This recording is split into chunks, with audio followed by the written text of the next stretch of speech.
Hello friends, स्वागत है आपका हमारे यूट्यूब चैनल एग्जाम रोज में। मैं प्रवीण कुमार आपका स्वागत करता हूं। तो हम पढ़ रहे थे संसद और उससे रिलेटेड हमने लोकसभा और राज्यसभा को देखा था। तो हमने लोकसभा और राज्यसभा की बात की थी। अभी बात करते हैं पार्लियामेंट के एक इम्पोर्टेंट जो टॉपिक्स हैं उससे, कि पार्लियामेंट्री कमिटीज़ क्या होती हैं। तो पार्लियामेंट्री कमिटीज़ क्या होती हैं, क्यों बनाई जाती हैं, इनका प्रावधान क्या है और इनका कार्य क्या होता है। तो चलिए दोस्तों, शुरू करते हैं पार्लियामेंट्री कमिटीज़। तो सबसे पहले हम जानते हैं कि पार्लियामेंट्री कमिटीज़ बनाई क्यों जाती हैं। तो पार्लियामेंट्री कमिटीज़ जो पार्लियामेंट की कार्यवाही हैं, जो उसमें सदन की जो कार्यवाही हैं, उनमें क्या है, जो सरकार काम करती है उनकी हेल्प करने के लिए क्या है, पार्लियामेंट्री कमिटीज़ बनाई जाती हैं, जिनसे कि क्या है, संसद का कार्य सुचारू रूप से चलाया जा सके। तो पार्लियामेंट्री कमिटीज़ किस लिए बनाई जाती हैं। अब बात करें कि पार्लियामेंट्री कमिटीज जो होती हैं, वह नाम से पता चल रहा है संसदीय समितियां। तो जो संसद के सदस्य होते हैं, उनसे मिलकर जो कमेटी बनेगी वह क्या होगी, पार्लियामेंट्री कमेटी कहलाएगी। तो संसद के सदस्यों से मिलकर बनने वाली कमेटी पार्लियामेंट्री कमेटी कहलाएगी। अब बात की जाए कि इनकी भी कुछ शर्तें होती हैं, पार्लियामेंट्री कमेटी की शर्तें होती हैं कि कौन सी कमेटी पार्लियामेंट्री कमेटी कहलाएगी। तो सबसे पहली शर्त, जो इन शर्तों को पूरा करेगी वही पार्लियामेंट्री कमेटी कहलाएगी। तो सबसे पहली शर्त कि उसमें जो मेंबर्स होंगे वो कहाँ से होंगे, पार्लियामेंट से होंगे, मतलब लोकसभा और राज्यसभा के मेंबर्स होंगे। दूसरा, जो इनके चेयरपर्सन्स होंगे, अध्यक्ष होंगे इन समितियों के, उनकी नियुक्ति क्या है, लोकसभा या राज्यसभा के क्या है, जो सभापति और जो अध्यक्ष हैं उनके द्वारा नियुक्त किए जाने चाहिए। तो कुछ समितियां नियुक्त की जाती हैं जो समिति के सदस्य हैं, और कुछ समितियां क्या हैं, वो निर्वाचित की जाती हैं, वोटिंग के हिसाब पे बनाई जाती हैं, उनका गठन किया जाता है। और दूसरी बात की जाए, तीसरी, तो जो ये रिपोर्ट्स देंगी, जो अपनी रिपोर्ट्स देंगी वो क्या है, लोकसभा और राज्यसभा के अध्यक्षों को देंगी। तो तीसरी शर्त यह है। और चौथी शर्त है कि जो लोकसभा और राज्यसभा के जो अध्यक्ष हैं वह इनको जो कार्य सौंपेंगे यह उन कार्यों को करेंगी। तो हमने देखा पार्लियामेंट्री कमेटीज़ क्या होती हैं और इनकी क्या शर्तें हैं और ये क्यों बनाई जाती हैं। अब बात करते हैं पार्लियामेंट्री कमेटी के टाइप्स। तो कितने प्रकार की होती हैं पार्लियामेंट्री कमेटीज़। तो दोस्तों, पार्लियामेंट्री कमेटीज़ हैं, दो तरह की होती हैं। जो स्थायी होगी, स्टैंडिंग कमेटी, और दूसरी क्या है, कुछ विशेष कारणों से बनाई जाती हैं, किसी विशेष विषय के लिए बनाई जाती हैं, और जब वह विषय क्या है, समाप्त हो जाता है, तो यह पार्लियामेंट्री कमेटी भी क्या है, समाप्त हो जाती है। तो एक permanent that is standing committee, स्थायी, और दूसरी क्या, अस्थायी, उसको क्या कहते हैं, एडहॉक कमेटी कहते हैं।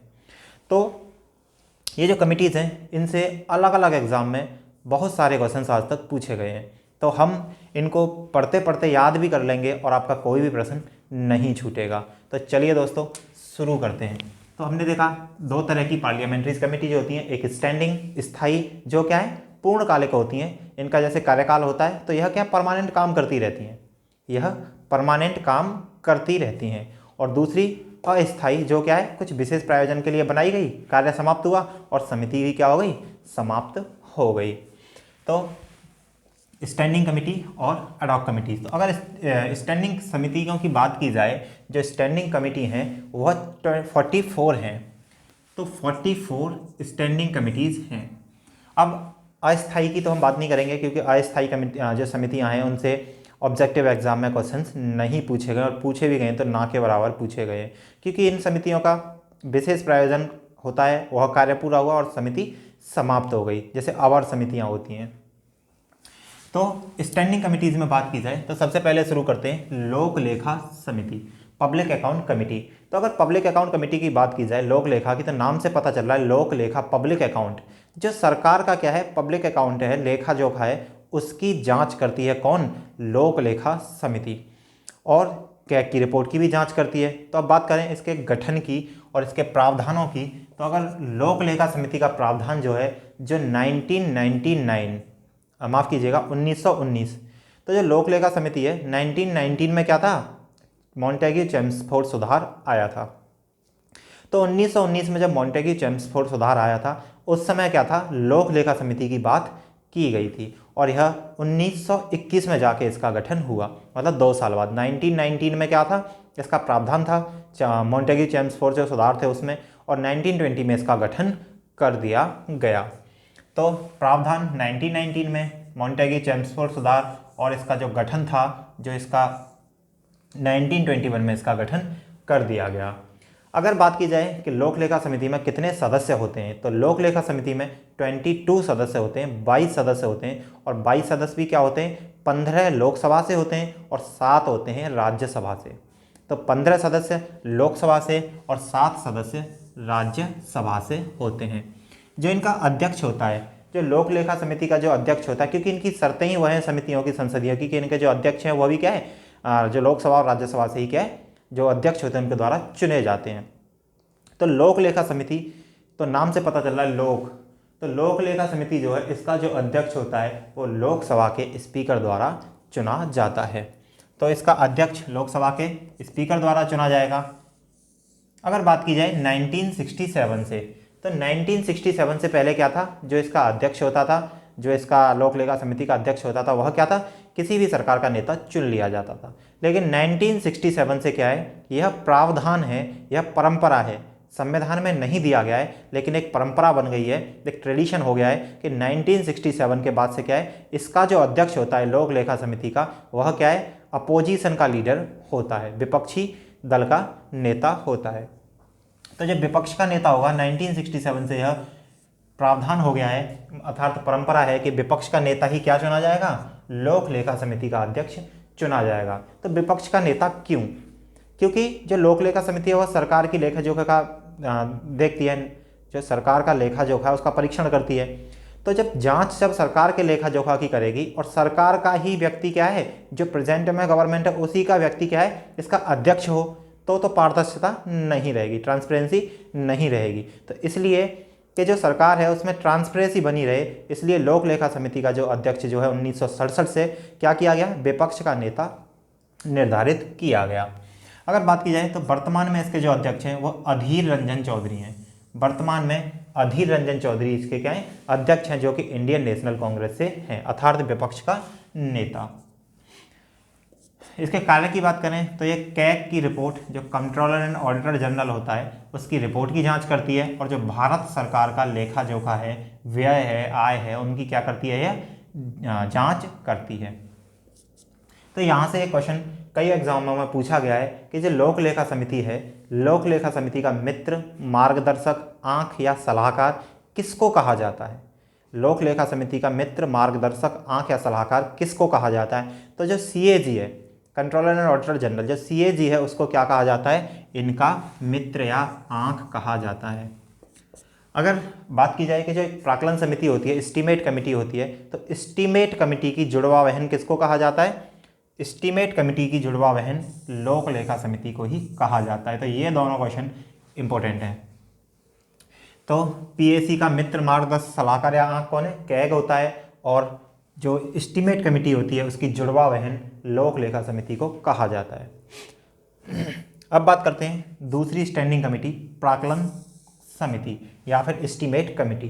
तो एस्टीमेट कमेटी की बात की जाए तो एस्टीमेट कमेटी जो होती है वो स्क्रूटनाइज करती है, जो भारत सरकार होते हैं उसके फंड्स को क्या करती है, स्क्रूटनाइज करती है, और जो इनके एक्सपेंडिचर हैं इनकी भी स्क्रूटनी करती है।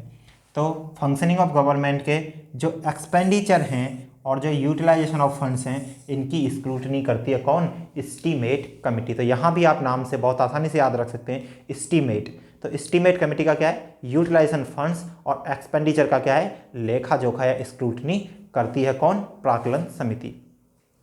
अगर इसके गठन की बात की जाए तो इसका गठन 1950 में हुआ था, और इसका गठन जो था, लोक लेखा समिति का गठन आज़ाद भारत से पहले किया गया था 1921 में। तो सबसे पुरानी जो समिति है वह भी कौन सी है, लोक लेखा समिति, पब्लिक अकाउंट कमेटी है। लेकिन अगर एस्टीमेट कमेटी 1950 में इसका गठन किया गया था, और इसके सदस्यों की बात की जाए तो इसमें 30 सदस्य होते हैं। एस्टीमेट कमेटी में 30 सदस्य होते हैं, और 30 के 30 लोकसभा से होते हैं। तो इसके 30 सदस्य होते हैं, लोकसभा से होते हैं, और इसके सदस्य 15 + 7 22 थे, जो कि क्या है, 15 लोकसभा से थे और 7 राज्यसभा से थे। तो एस्टीमेट कमेटी के 30 सदस्य होते हैं, 30 के 30 लोकसभा से होते हैं। अगर इसके प्रेजेंट में अध्यक्ष की बात की जाए तो गिरीश बापट, जो गिरीश बापट हैं बीजेपी से हैं, यह कौन है, इसके अध्यक्ष हैं। अभी हम देखा था कि 15+7 एक क्वेश्चन है जो ऑब्जेक्टिव एग्जाम में बार बार पूछा जाता है कि जो कमिटियां हैं, जो कमिटीज़ हैं, समितियां हैं, इनका रेशो क्या होता है, लोकसभा और राज्यसभा में रेशो क्या होता है। तो कई बार रेशो पूछ लिया जाता है कि किस रेशो में इनके सदस्य होते हैं। तो हम देख रहे हैं 15 और 7, 15 लोकसभा से और 7 राज्यसभा से। तो अगर इसका कैलकुलेट किया जाए तो एवरेज 2:1 का निकलता है। जो इनका 15 और 7 का अगर मोटे तौर पर देखा जाए तो इनका रेशो क्या है, 2:1 का रेशो निकलता है। तो यह क्वेश्चन ऑब्जेक्टिव एग्जाम में बहुत बार पूछा गया है। अब बात करते हैं तीसरी स्टैंडिंग कमेटी, लोक उपक्रम समिति। लोक उपक्रम समिति या committee for public undertaking, committee on public undertaking या फिर लोक उपक्रम समिति। तो यहाँ से याद रख सकते हैं लोक उपक्रम। तो लोक उपक्रम से आप याद रख सकते हो जैसे AIR है, FCI है, PSUs हैं, जो सरकारी कंपनियां हैं, PSUs हैं, और जैसे FCI है, इन सब की जो लेखा जोखा होता है, इनके एक्सपेंडिचर वगैरह का जो जांच वगैरह करती है, वह कौन है, लोक उपक्रम कमेटी है। तो यहाँ भी आप नाम से बहुत इजीली याद रख सकते हो। तो लोक उपक्रम कमेटी की थी, इसका गठन 1 मई 1964 को हुआ था। लोक उपक्रम कमेटी का गठन 1 मई 1964 हुआ था और इसके भी सदस्य 22 होते हैं। तो हमने देखा लोक, वहाँ भी लोक लगा हुआ था, लोक लेखा समिति, उसके सदस्य 22 थे, 15+7, और यहाँ लोक उपक्रम समिति है, इसके भी सदस्य 22 हैं, 15+7। लेकिन एस्टीमेट कमेटी के सदस्य 30 थे, लेकिन 30 के 30 वह लोकसभा से थे, राज्यसभा से उसके सदस्य नहीं थे। तो यहाँ भी रेशो देखा जाए तो यहाँ भी रेशो 2:1 है। अगर इसके कार्यकाल की बात की जाए तो इसका कार्यकाल भी 1 साल का होता है, इनका भी कार्यकाल 1 साल का होता है। तो कार्यकाल 1 वर्ष का, गठन 1 मई 1964 को, और सदस्य 22, 15+7। तो यह क्या है, नाम से याद रख सकते हैं, सरकारी कंपनियों के जो लेखा जोखा होते हैं उनकी जांच करती है। जैसे PSUs हैं, उन सब के अंडरटेकिंग्स की क्या है, पब्लिक अंडरटेकिंग की क्या है, जांच वगैरह करती है। अगर इसके वर्तमान में अध्यक्ष देखे जाएँ तो मीनाक्षी लेही, मीनाक्षी लेही जो है बीजेपी से, इनकी अध्यक्ष हैं वर्तमान में, किसकी, लोक उपक्रम समिति की। अब बात करते हैं चौथी, अनुसूचित जाति और जनजाति का कल्याण के लिए समिति, अनुसूचित जाति जनजाति कल्याण समिति। तो committee for welfare of ST and SCs। तो यहाँ भी आप नाम से देख रहे होंगे, अनुसूचित जाति जनजाति के कल्याण के लिए। तो जो अनुसूचित जाति जनजाति के कल्याण के लिए जो भी प्रावधान है, उनकी देखरेख करना, उनके लिए क्या नियम बनाना या फिर उनकी सिफारिशें करना, वह काम किसका है, अनुसूचित जाति जनजाति कल्याण समिति का ही है। इसमें सदस्य बात की जाए तो इसमें 30 सदस्य होते हैं, 20 लोकसभा से और 10 राज्यसभा से होते हैं। तो यहाँ भी रेशो 30 का 20 और 10, तो 2:1 ही आता है। तो इसमें भी 30, अनुसूचित जाति जनजाति में 30 और प्राक्कलन समिति में 30, लोक लेखा में 22 और लोक उपक्रम में 22। तो अनुसूचित जाति जनजाति में सदस्य 30 होते हैं, जिनमें से 20 लोकसभा से और 10 राज्यसभा से, और कार्य वही welfare of ST and ST जो समुदाय है उनके वेलफेयर की सिफारिशों को ध्यान में रखना। इसके जो अध्यक्ष की बात की जाए तो वर्तमान में इसके अध्यक्ष जो है किरित प्रेमजी भाई, किरित प्रेमजी भाई जो कि बीजेपी से हैं। किरित प्रेमजी भाई क्या है, जो अनुसूचित जाति जनजाति कल्याण समिति है उसके वर्तमान अध्यक्ष हैं। नेक्स्ट बात करते हैं कार्य मंत्रणा समिति। तो बिजनेस एडवाइजरी कमेटी, तो इसका नाम से भी याद रख सकते हो कि कार्य मंत्रणा। तो यह जो क्या होता है, जो सदन होता है, पार्लियामेंट जो होता है, तो पार्लियामेंट की कार्यवाहियों का ध्यान रखना, उनका टाइम टेबल बनाना, यह सब काम किसके, कार्य मंत्रणा समिति के हैं। तो कार्य से याद रख सकते हो, तो कार्य जो सदन के कार्य हैं उनका टाइम टेबल बनाना और सारी चीज़ें देखना, यह किसका है, कार्य मंत्रणा समिति का काम है। तो हमें पता है कि जो सदन है, पार्लियामेंट है, वह अलग अलग फंक्शनिंग करता है। लोकसभा की भी अपना अलग कार्य चलते हैं और राज्यसभा के भी अपना अलग कार्य होते हैं। तो लोकसभा और राज्यसभा के यह दोनों अलग अलग कार्य करती हैं। तो इनके लिए जो कार्य मंत्रणा समिति होती है वो दोनों सदनों के लिए अलग अलग होती है। तो इन दोनों सदनों के लिए क्या है, अलग अलग होती है कार्य मंत्रणा समिति। अगर लोकसभा के लिए बात की जाए तो लोकसभा की कार्य मंत्रणा जो समिति होती है उसमें 15 सदस्य होते हैं और 15 में क्या है, इंक्लूडिंग लोकसभा का अध्यक्ष। तो लोकसभा का अध्यक्ष या फिर स्पीकर जो है वह क्या है, इंक्लूड होता है और 15 सदस्य होते हैं। और राज्यसभा की बात की जाए तो राज्यसभा में 11 सदस्य होते हैं और 11 में क्या है, सभापति भी इंक्लूड होता है।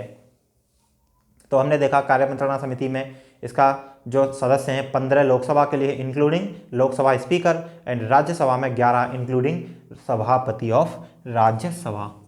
तो अगर इनके गठन की बात की जाए तो लोकसभा के लिए कार्यमंत्रणा समिति का गठन लोकसभा का अध्यक्ष करता है और राज्यसभा के लिए कार्यमंत्रणा समिति का गठन राज्यसभा का सभापति करता है।